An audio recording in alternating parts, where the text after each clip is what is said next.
Hi అండి. Welcome to Uma's kitchen. ఈరోజు మనం చేసుకోబోయే రెసిపీ క్యాప్సికమ్ పుట్నాల పొడి ఫ్రై. ఈ ఫ్రై చాలా బాగుంటుందండి. బాగుంటుంది అనే కంటే కమ్మగా ఉంటుంది అనొచ్చు.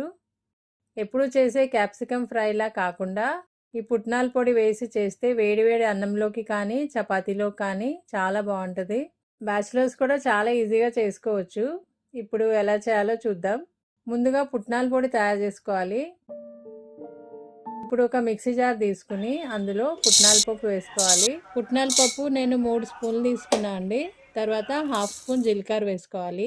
ఎండుమిరపకాయలు నేను 6 వేసాను. మీరు తినే కారం బట్టి వేసుకోండి. ఇంకా వెల్లుల్లి రెబ్బలు వేసుకోవాలి. తొక్క తీయక్కర్లేదు, అలాగే వేసుకోవచ్చు. ఇంకా కొంచెం ఎండు కొబ్బరి, ఇది ఆప్షనల్ అండి, కానీ వేసుకుంటే చాలా బాగుంటుంది. ఇప్పుడు వీటిని మెత్తని పొడిలాగా గ్రైండ్ చేసుకుని పక్కన పెట్టుకోవాలి. ఈ పొడి వల్లే టేస్ట్ వస్తుందండి కర్రీకి. నేను ఒక 1/2 కేజీ క్యాప్సికమ్ తీసుకున్నాను. చూడండి, ఇలా సన్నగా స్లైస్ చేసుకుంటే త్వరగా వేగిపోతాయి. ముందుగా క్యాప్సికమ్ని కట్ చేసుకోవాలి. చూడండి, ఇలా కట్ చేసుకుంటే లోపల సీడ్స్ ఈజీగా తీసేయచ్చు. చూడండి, ఇలా 4 సైడ్స్ కట్ చేసుకుంటే మనం లోపల సీడ్స్ ఈజీగా తీసేయచ్చు.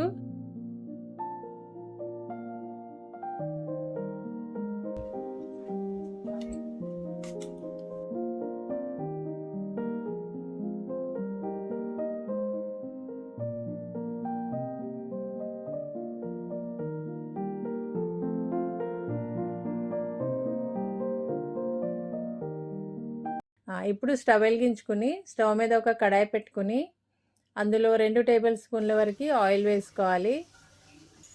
ఆయిల్ వేడయ్యాక ఆవాలు వేసుకుని ఆవాలు చిటపటలాడిన తర్వాత శనగపప్పు, మినపప్పు, జీలకర్ర ఇంకా ఎండుమిరపకాయలు వేసుకుని వేయించుకోవాలి.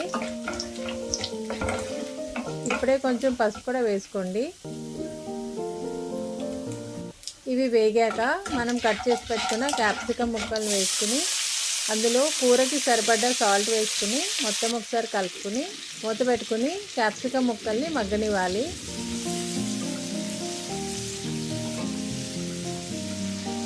మధ్య మధ్యలో మూత తీసి కలుపుతూ ఉండండి.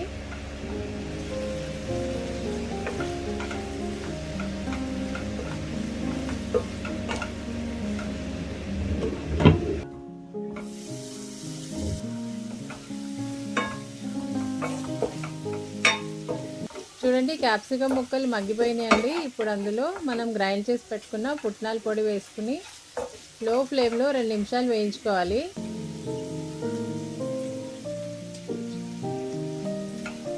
పొడి అంతా ముక్కలకి బాగా పట్టాలండి. పొడి అంతా ముక్కలకి బాగా పడుతుంది, ఇంకా పచ్చివాసన కూడా పోతుంది. ఇంతే అండి క్యాప్సికమ్ ఫ్రై. ఒకసారి తప్పకుండా ట్రై చేయండి, చాలా బాగుంటుంది. వీడియో నచ్చితే ఒక లైక్ చేయండి. Thanks for watching.